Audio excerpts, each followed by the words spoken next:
Welcome to Chisholm Trail 61. Today we're going to be doing one of my childhood favorites. I'm going to show you how I make old-fashioned Southern tomato gravy. And I'm going to show you how I do that coming up right now. Okay, first thing we're going to need for our tomato gravy, we got 3 tablespoons of bacon grease in the skillet here. Now I saved my bacon grease and I cooked bacon. I saved my grease. We're going to heat this up right fast like and let it melt. That's 3 tablespoons.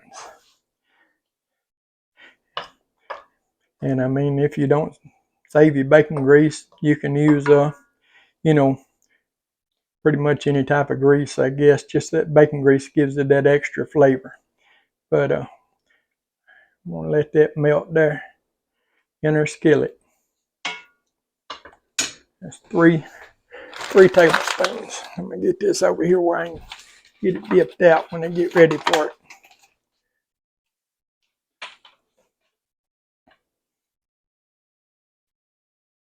We're just going to let that come around there and sort of stir it around. What we're going to do here, we're just going to make a roux, more or less. I like to make gravy, but I like to eat it even more.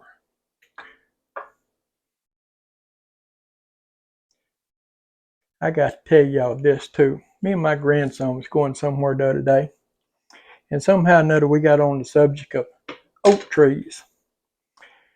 And the nuts, that the oak trees forms, acorns. So I said something about the acorn. He said, it ain't an acorn, it's an acorn. I said, well, son, it's been an acorn to me for 63 years. It's not an acorn. If I'm talking about a patch of corn, I'll say acorn patch. But I don't say acorn for acorn. So y'all let me know, is it acorn or acorn? Because he tells me it's acorn. He says acorn don't have a E in it, so it can't be acorn. But anyway, our three tablespoons of bacon grease is melted there. We're going to put 3 tablespoons of all-purpose flour in it. Now the brand don't matter. Use whatever brand you got on hand. 3 tablespoons all-purpose flour. Get that over there out of the way. We're just going to stir this up. Like I said, we're just making this a roux. Here's what we're doing. And we want to just cook this, a lot of times when you fix gravy, and I know a lot of you fix homemade gravy, you want your flour to cook down till it gets a darker brown. But when we're fixing tomato gravy, we just want to fix it, let it get a light brown color on it. And that, that's all. We don't want to get it dark. We just want to let it go for a minute tops, just till it starts turning that light golden brown. And then that's all we want to do with it. Just enough to get that flour taste out of it. Yeah, notice I'm using a wooden spoon. I prefer to use a wooden spoon in cast iron skillet. And every once in a while I do use a metal utensil in one, but I really prefer to use a wooden spoon in it.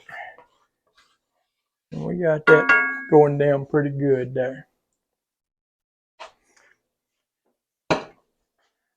We got her simmering pretty good there. And like I said, you don't want to let it get real brown. You just want to get the raw flour taste out of it, more or less. And when it starts turning brown, like you can see it sort of, well, I don't know how well you can see that under that stove light, but when it starts turning brown just a little bit, then we're going to go on to our next step there. We just want to be stirring this because we don't want to burn our flour. I don't know if you've ever burnt your flour making gravy, then you know that's not a good thing.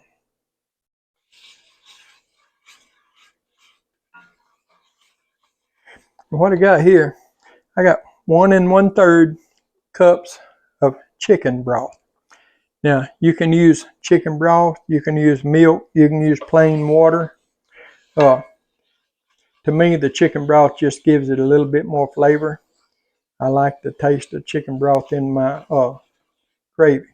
And we're just going to pour it in slowly, just a little bit at a time, and you'll see it thicken up as we pour it in.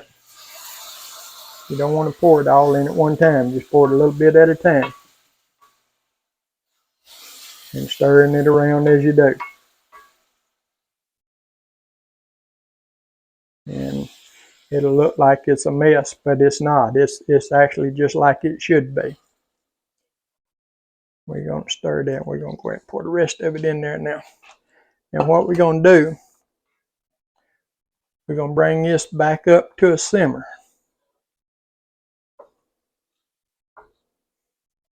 Just stirring it frequently there. Bring it back up to a simmer. Now this is probably going to take, I don't know, 4 or 5 minutes. So I'm not going to make y'all sit here and watch it 4 or 5 minutes. I'm just going to stir it regularly, let it bring back up to a simmer, and then when we get to that point, I'll bring y'all back. Okay, you can see our gravy has come back up to a simmer there now. So what we want to do, we're just going to reduce the heat a little bit. Not a lot, but just turn it down a little bit. And we're just going to stir it and let it thicken up a little bit. Won't take but just a minute. Now I like to go ahead at this point and add me probably about a 3/4 to a teaspoon of salt and about the same amount of pepper. Now, you know, everybody to their own. Just put your salt and pepper in to taste. Put your a little bit in, and then when you get done with it, then taste it. But you can see how that's thickened up there. So now what we got a 1 can, 14.5 ounces of diced tomatoes. And the juice is still in them. We did not drain them. So we're just going to pour all that over in there. And of course, that's going to bring our temperature down on our gravy, but that's okay. And we're just going to stir that around in there. And you can see our gravy starting to turn red there. That's just what we want. And that's going to be some good gravy. We want to just let it sit there and cook for just a minute. Because them tomatoes, you know, were straight out of the can. They hadn't been heated or anything, so they got to heat up.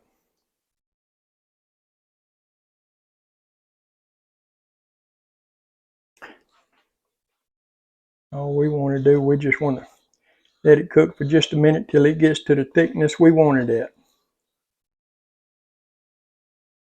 And I'm going to tell you, usually when you drag your spoon around and it gets to where, you know, you can see the trails, and you're getting pretty close to being where gravy pretty much should be.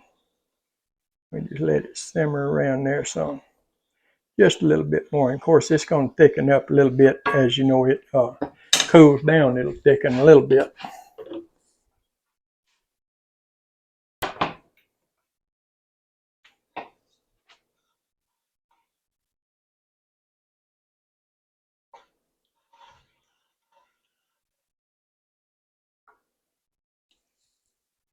Turn it up just a little bit.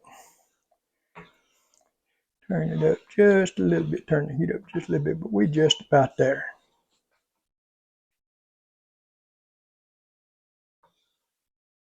Man, that looks good, don't it? Southern style tomato gravy. Hey, let me know if you've ever eaten tomato gravy. You'd be surprised people tell me they had never even heard of tomato gravy. I ate tomato gravy my whole life. I love tomato gravy.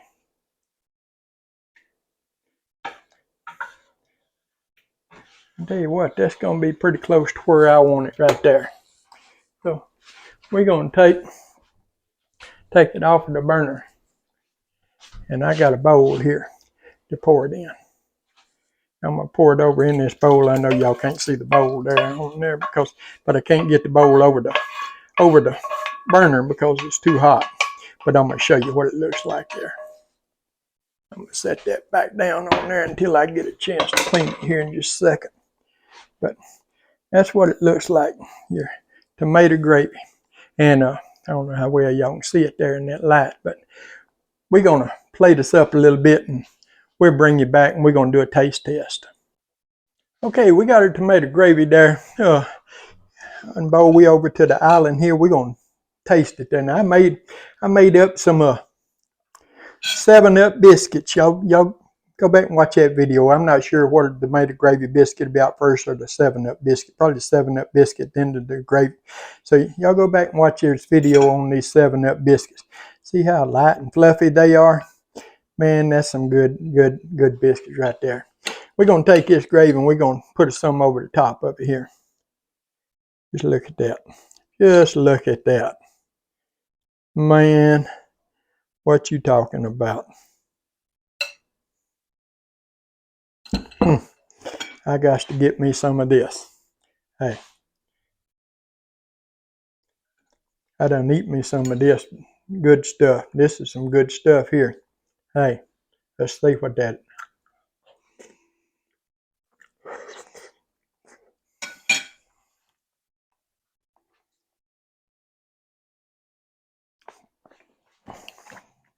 Man, that gravy tastes just like Mama's did.